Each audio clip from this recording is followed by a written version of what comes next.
There are entities in the universe more powerful than the gods. Things that don't demand worship, yet hold the power to warp reality itself. They are the dark powers, and they are the unseen architects of Ravenloft. No one knows what they truly are. Some whisper that they were once forgotten gods, their names erased from history. Others fear something far worse, shadows cast by the universe itself, ancient concepts of cruelty and fate given form. Whatever they may be, there's no question that they are immensely powerful. Long ago, a man sought to carve his name through history and leave a mark so deep that it would never fade. His name was Strahd von Zarovich, and he got exactly what he wanted. Just not in the way he had hoped. Throughout his life, Strahd waged war conquering the land of Barovia. But no matter how many battles he won, something gnawed at the back of his mind. A fear that his time was running out. A fear that, like his father before him, history would just move on and forget. That's when he discovered the Amber Temple, a place that existed long before Barovia. A prison of forgotten deities and a vault of ancient secrets where whispers slither through the halls, whispering in his ear exactly what he wanted to hear. Secrets of eternal life.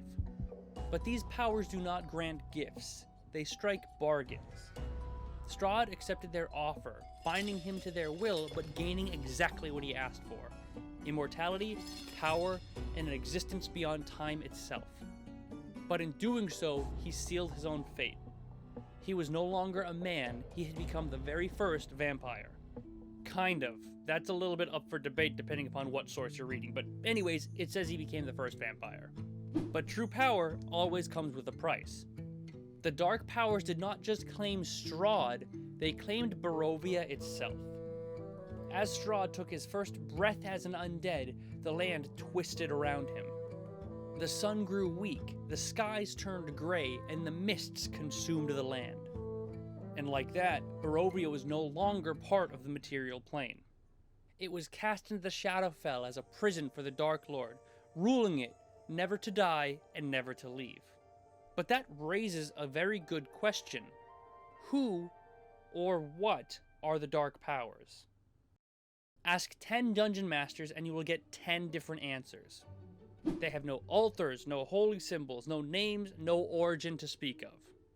They're not worshipped, they don't demand offerings, and they don't answer prayers. And yet, they rule an entire plane of existence.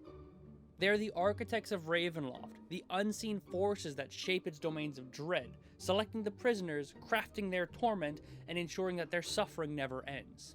But what are they?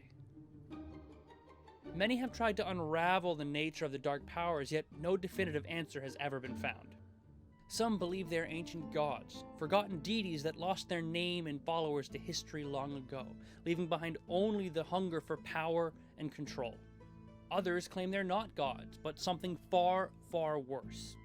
Beings that predate the universe itself, entities that existed before the light, before time, or before even the concept of creation.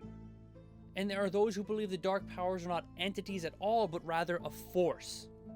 A law of reality, like gravity, woven into the fabric of the Shadowfell itself. The Mists of Ravenloft are the most tangible evidence of the dark power's influence. Unlike natural fog, these mists don't obey weather patterns or the seasons. They move with intent, creeping through the land like silent hunters closing in on their prey. The mists choose who may enter and who may leave, and they seal off domains, trapping inhabitants into their own endless nightmare. They can even stretch beyond Ravenloft itself, reaching into the material plane and plucking villages, cities, or even entire nations from existence without warning.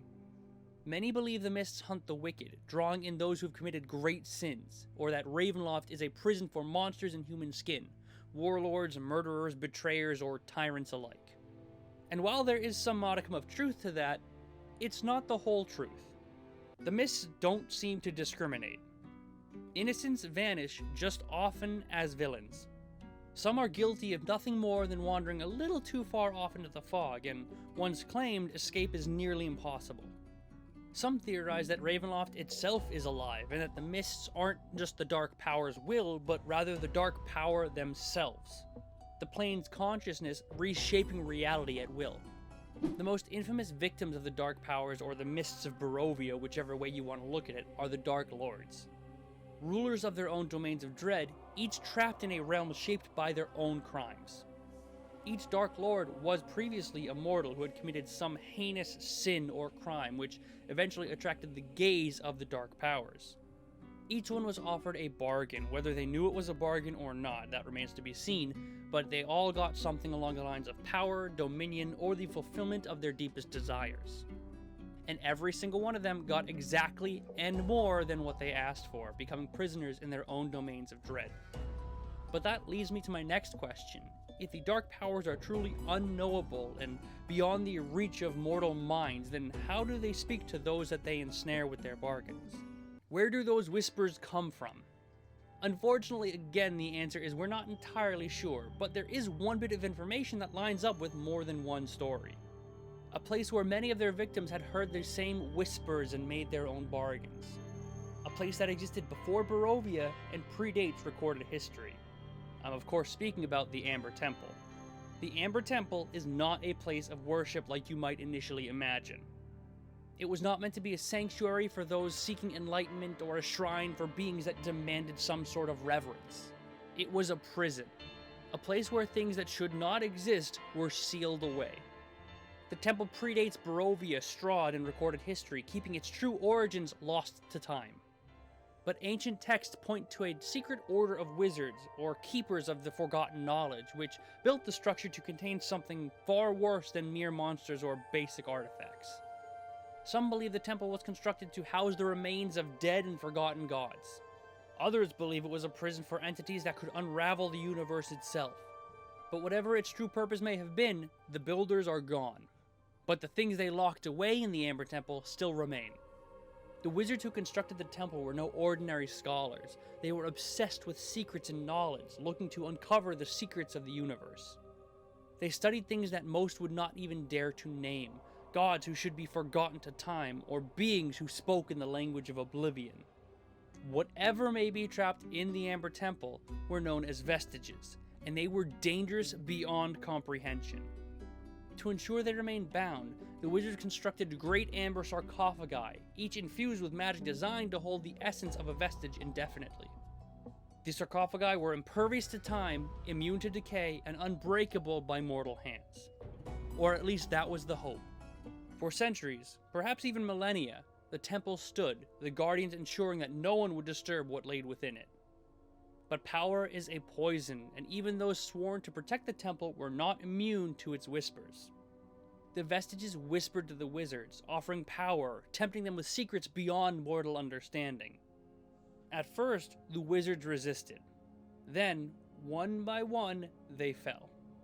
Some were consumed by madness, their minds unable to withstand the weight of what they had learned. Others were seduced by the power the whispers offered, the very thing they were trying to prevent. And some simply disappeared into the darkness, their names erased and their fates unknown. In the end, the order collapsed and the temple was abandoned. But the Vestiges still remained, and their whispers never stopped. Now the Amber Temple is nothing but a ruin, but within its depths remain the great amber sarcophagi of the Vestiges, still pulsating with ancient power. And here's where we get to the confusing part between the Dark Powers, the Vestiges, and everything in between. The nature of the Dark Powers has never been fully released. Even official books contradict each other, leaving its true identity a mystery. In Curse of Strahd, the Vestiges are the Dark Powers, the very beings that granted Strahd his immortality. The book states that Strahd forged a deal with the Dark Powers of the Shadowfell, but later it specifies that he communed with the evil Vestiges. If this is to be believed, that would mean that the entities trapped within the Amber Temple are the Dark Powers themselves. In that case, the Dark Powers aren't the rulers of Ravenloft, but rather prisoners of it themselves, trapped just like the Darklords that they trick within it. Or are the Dark Powers something else entirely? Other sources, such as Van Richten's Guide to Ravenloft, suggests a different interpretation. According to this version, the Dark Powers are not the Vestiges, they are two separate things. They don't dwell in a single temple, instead they're everywhere, in the mists and in the very fabric of the domains of dread. They're not beings at all, but rather a force of reality itself, something akin to the concept of fate. If that's true, then the Vestiges are nothing more than echoes or the remnants of dead gods, dangerous but ultimately powerless in the grander scheme of Ravenloft. But this raises an even larger mystery. If the Dark Powers are not gods, if they're not demons, not devils, if they're not immortals, what are they? The prisoner or the jailer?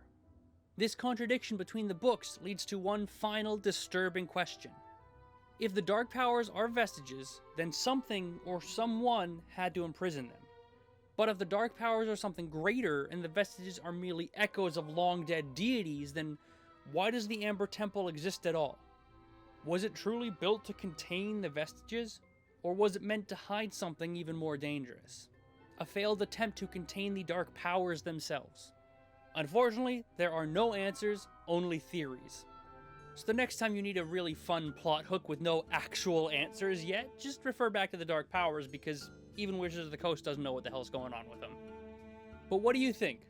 Are the Dark Powers Vestiges? Are they their own complete entities? Or did I completely miss the mark? Let me know your thoughts in the comments below.